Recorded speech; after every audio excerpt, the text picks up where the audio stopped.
Dynnig, the fire chief for Longview Fire Department. Today, on day 5 of this incident, I can share that we have recovered the 9th and final missing employee of this incident. As incident commander and as your fire chief, as a member of this community, I hope today will give the families so affected by this incident the closure needed to begin the long process of healing. I want to thank the families for their patience. As the response crews have worked to successfully locate and recover all victims of this tragedy. I also want to thank the counselors, chaplains for their support of the families and coworkers as they have navigated this life-changing event. I also want to thank all our local, state, federal, and contracted partners that have helped accomplish the recovery efforts. Lastly, I want to thank the community for their outpouring of support to the families and first responders that we have received as we have carefully conducted the recovery operations. Your prayers, your donations, your encouragement, every action and every word has helped us get to this point. I will now turn it over to Cowlitz County Coroner Dana Tucker.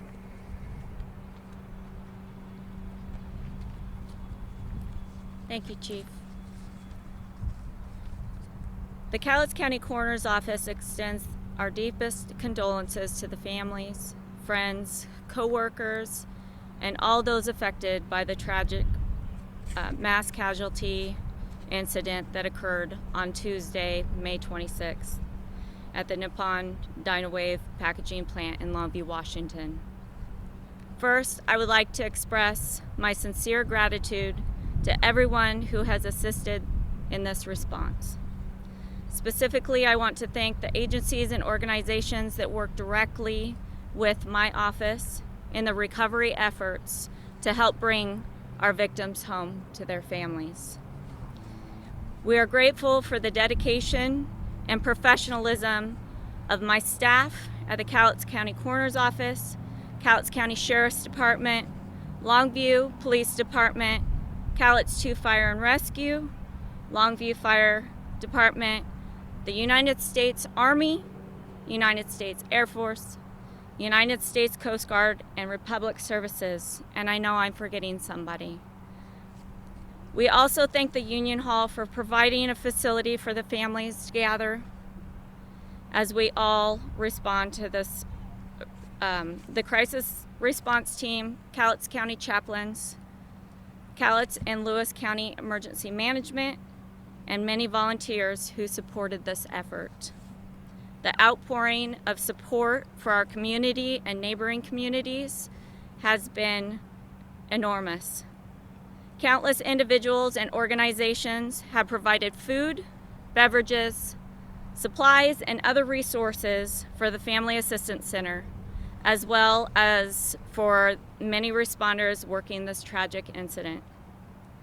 Your compassion and generosity has been deeply appreciated. On Tuesday, May 26, 2026, I was notified of the tragic event at the plant.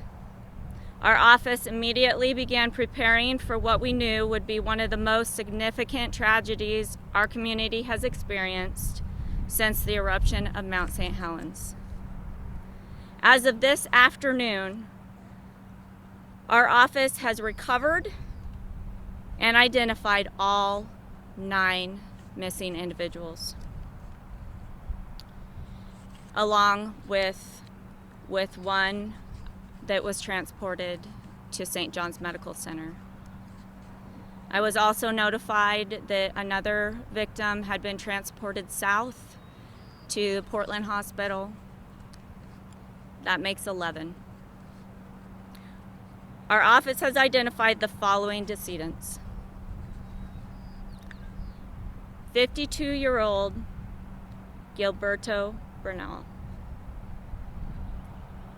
29-year-old Tyler Covington. 27-year-old Brad Covington. 48-year-old Robert Wilson. 54-year-old Dale Miller. 35-year-old Jared Ammons. 38-year-old Braden Finkus. 26-year-old Clinton Duran. 51-year-old John Forsberg. And 58-year-old Norman Barlow.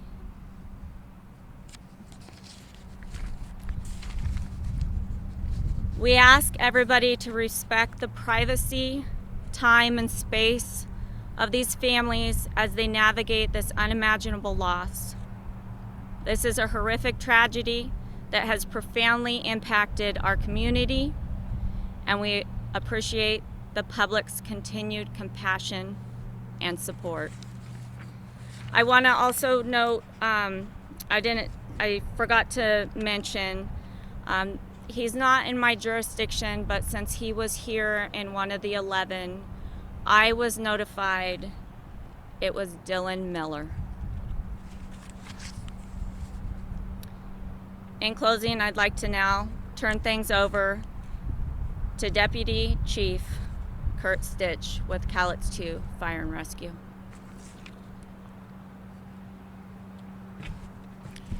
Good afternoon. My name is Kurt Stitch. I'm the Deputy Chief with Cowlitz 2 Fire and Rescue, and I've been serving as the Operations Chief for this incident. That is Kurt Stitch, Kurtstich. Today, as with other days, our crews were working in indoor areas that was littered with desks and large cabinets and debris that was from this event. It was physically laborious work. It was very difficult. There was heavy items to be moved, and they had to continually inspect the area. Meanwhile, we were also conducting drone flyovers where we were trying to cover areas that we had not yet encountered to make sure that we were not missing anything. We were also walking areas to ensure that same thing.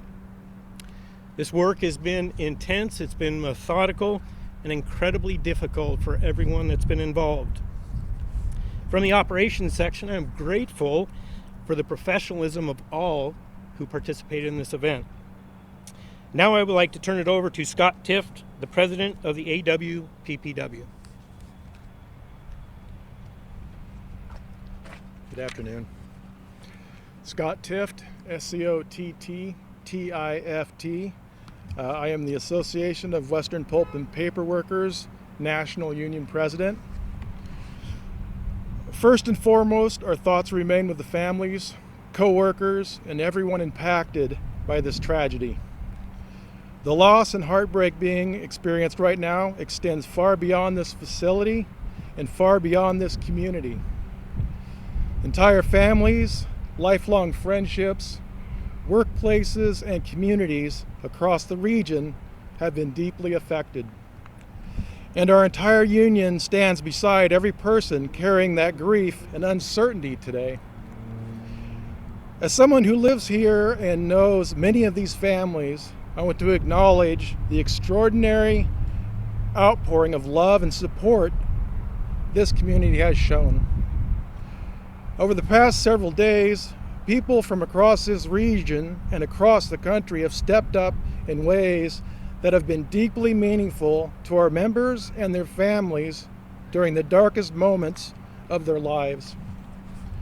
I also want to recognize and thank the recovery personnel, emergency responders, contractors, facility personnel, and everyone working on site. The efforts to safely recover our members required extraordinary professionalism, care, and coordination under incredibly difficult and dangerous conditions. And that meant more than words can express to these families and to this union.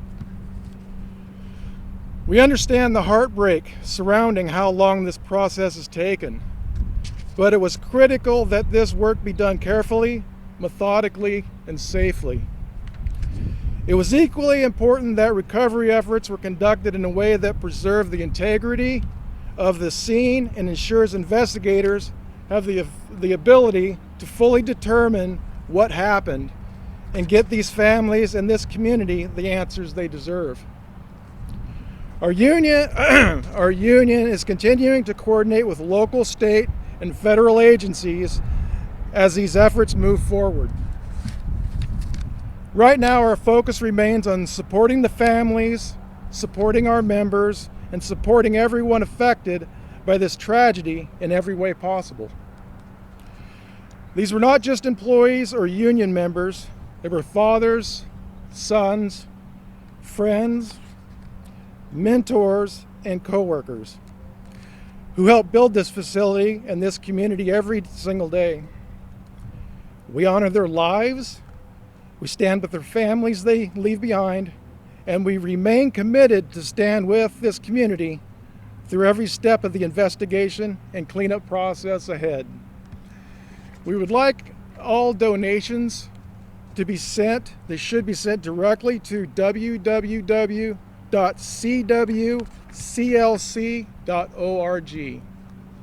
Thank you.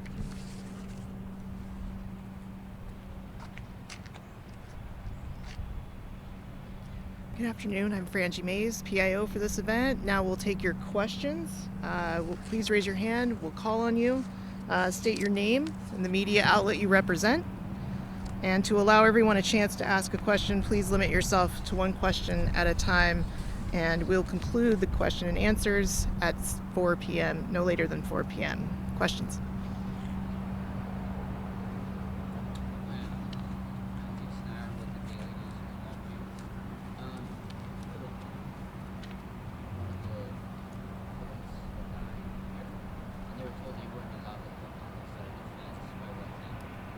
Why can't they come up here and ask the company questions? I don't know if I can answer that question. What about you, Mr. Wood? I mean, it's no disrespect to the families, right? It's just been the policy for the conferences. So we've just allowed media in, but it is absolutely no disrespect to them, from what I understand. So it's just been policy, so I apologize. Yes, sir. Can Ms. Tucker describe the process for identifying those victims this past week on your office? So our office has multiple ways of identifying. Here on scene was a little bit more complicated, but we do a tentative identification. My staff in the very beginning asked multiple questions of identifying factors, and then as we brought one person in, then I went through those identifying factors and was able to take that list and compare them with multiple different areas of that. Now, and each individual went through that process, and that's how I was able to identify them. We call it tentatively because we're required to do a forensic identification. So each one of them will also go through that process of a forensic identification, which would be, at the moment, say dental records or whatever. So once we get them where they need to go, then we coordinate with our odontologist, our anthropologist, whoever, and then we can take certain things to be able to do a forensic identification. But as of currently, I have multiple identifying factors to be able to identify each one of them. Okay, did that answer your question? I guess also, can you describe just being on a scene like this, given that all the hazardous conditions as well? I don't think that that's appropriate at the moment. I'll just say it was a little bit difficult. So, okay, thank you. Thank you for your question. Jack, In the back. Cairo 7.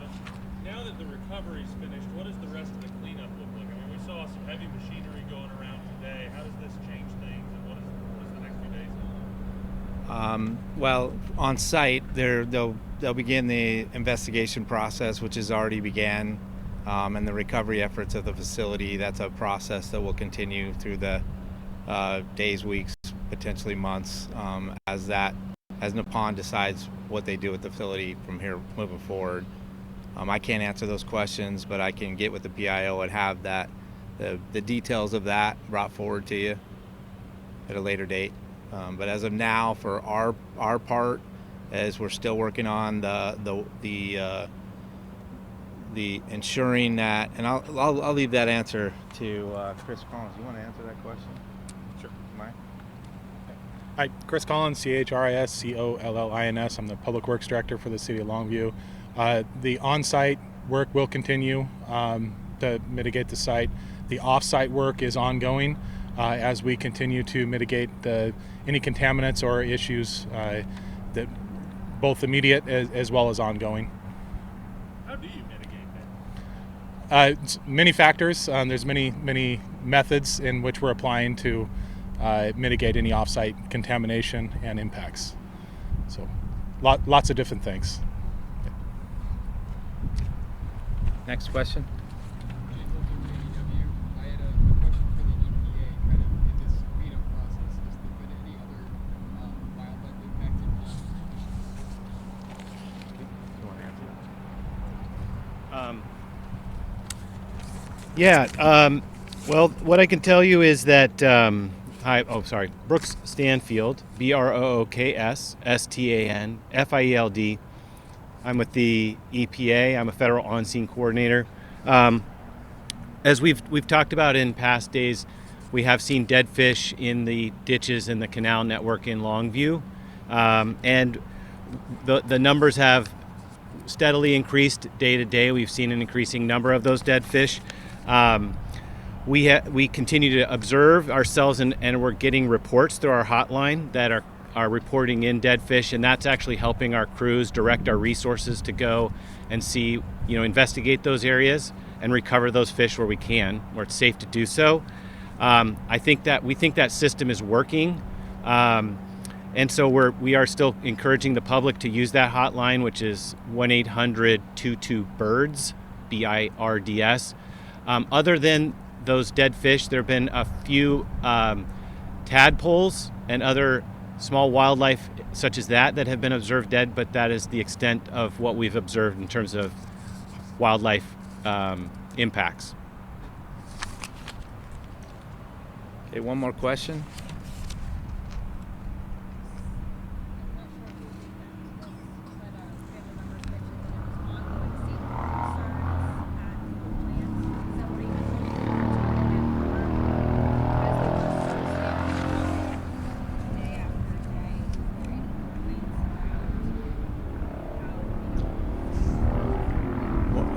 I'm not prepared to make any of those. I'm not prepared to give any of those answers today. We just kind of wanted to focus on the recovery efforts and successes that we've had recently. So, if we can keep the comments and questions to those relevant topics, please. Thank you.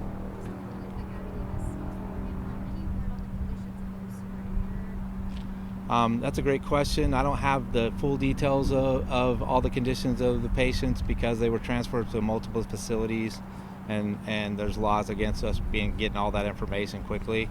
So I'll have our PIO send out something in the future to give some more details on that topic. Where exactly are these dead fish being found? Like, is it a particular neighborhood or street, or can you give a more specific location?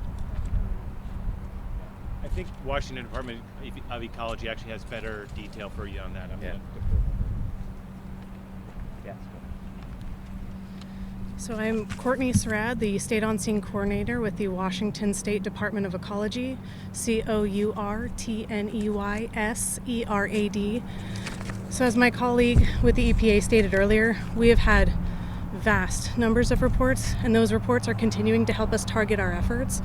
We have had reports of fish predominantly in the ditches, and the vast majority of those fish are carp. We have been working on other alternatives to collect more of the fish, and we continue to be successful in doing that. Would you say that the dead fish are closer to the facility, or? The majority of the fish that we are collecting are closer to the ditches. Hey, thank you. Thank you for your questions. Thank you. Can I just ask a clarifying question?